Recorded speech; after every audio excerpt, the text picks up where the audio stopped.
Hello friend, this is Ryan Hicks of TalkToProfit.com, and today I want to talk about why you just need to start doing things. So often I'll get people who are maybe not very entrepreneurial minded, or they're trying to go that way, but they have this limitation in their mind of, well, I need to get permission. They'll ask weird things like, well, how many business licenses do I need to do this? It's like, you don't even have a product. You have no business. What business license do you need for what? But they're always overthinking it. And here's what's really going on. It's not about them trying to get a business license. That doesn't matter. Because that is just an excuse they're using for not actually doing the things they need to do. Those same people, I can talk to them and say, don't worry about getting a business license. Just get a product made first. See if there's any kind of interest in it. You can worry about the formal stuff later. You haven't even got a product. You have no business. There's no business to license. You have nothing. You don't need a corporation. You don't need LLC. You have nothing. Get some product designed and developed and actually see if anybody has any interest in it first.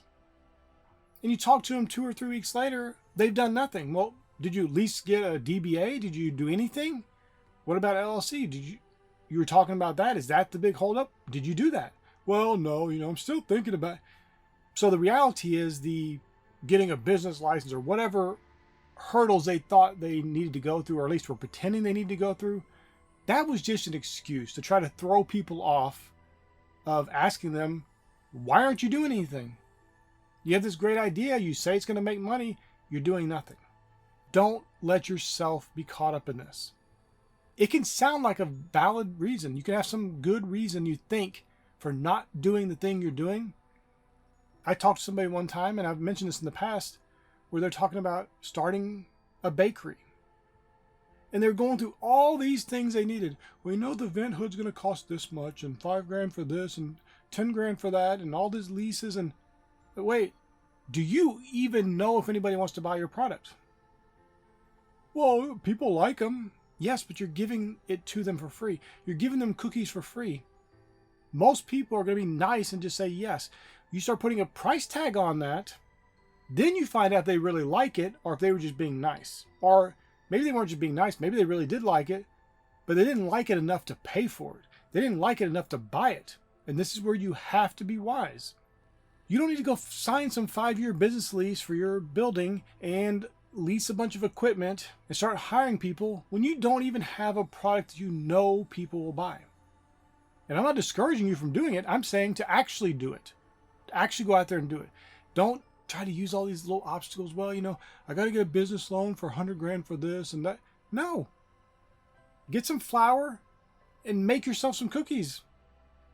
Too many people are going around with excuses and not doing anything. There's an old saying, and it can be interpreted wrong, but if you hear it from this perspective, I think it makes sense. It's still ethical. It's honest.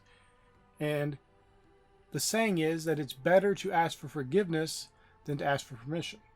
Now, obviously, there's so many areas that does not work in. But in business, here's a simple trick many people don't know. You can just do things. You can just go out and do something. You have an idea, an invention, something you created, something you thought of. Okay, maybe this product already exists, but you thought of a better way to make it. Just make it.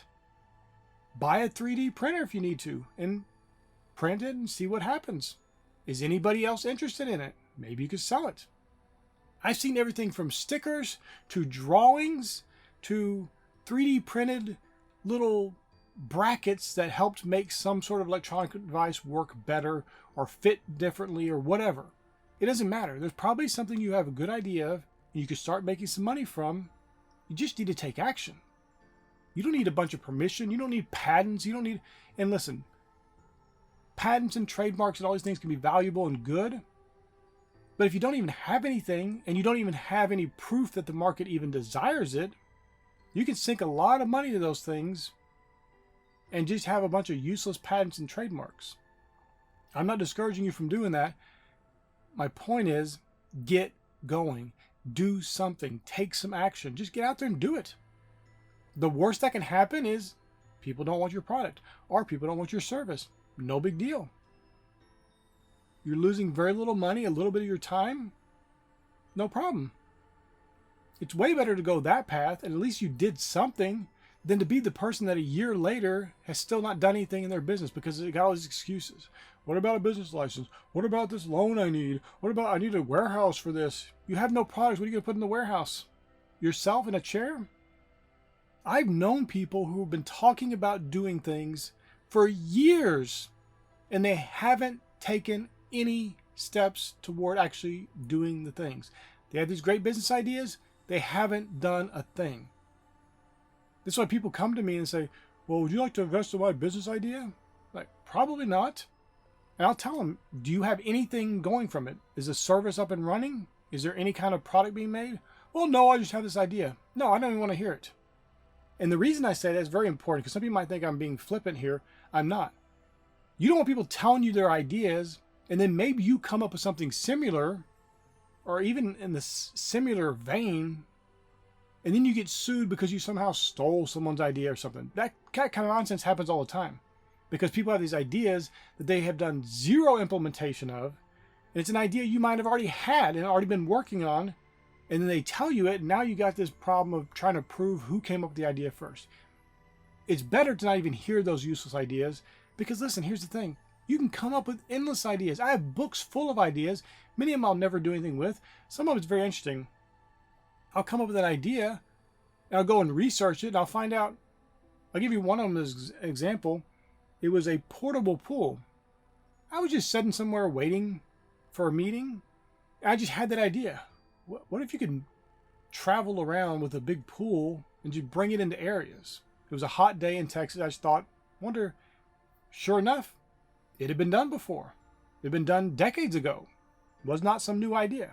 Now, if somebody came to me and told me that idea that I already had and I was already working on, and they come later and sue me saying, well, he stole my idea when I already had the idea. And more importantly, the idea was already done decades before it even existed.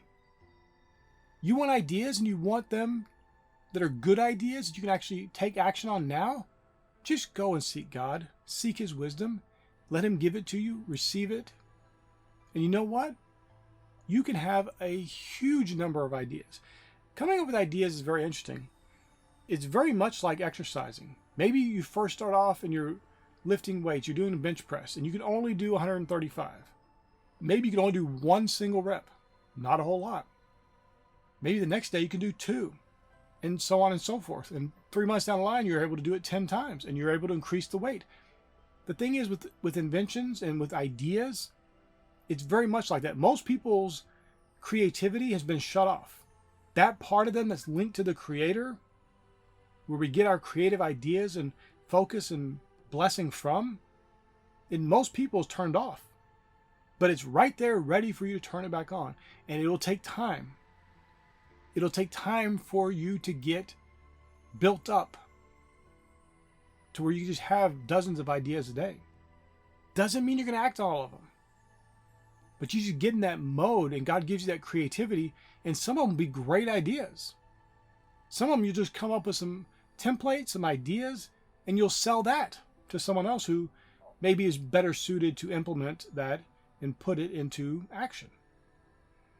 The point is, you need to take action on the ideas you do have, and if you want more, go to God, seek Him. Don't ask in doubt, don't ask in unbelief, don't be wavering. Just ask in faith. And He'll give you wisdom liberally. He'll give you $1 million and $1 billion ideas, but you have to act.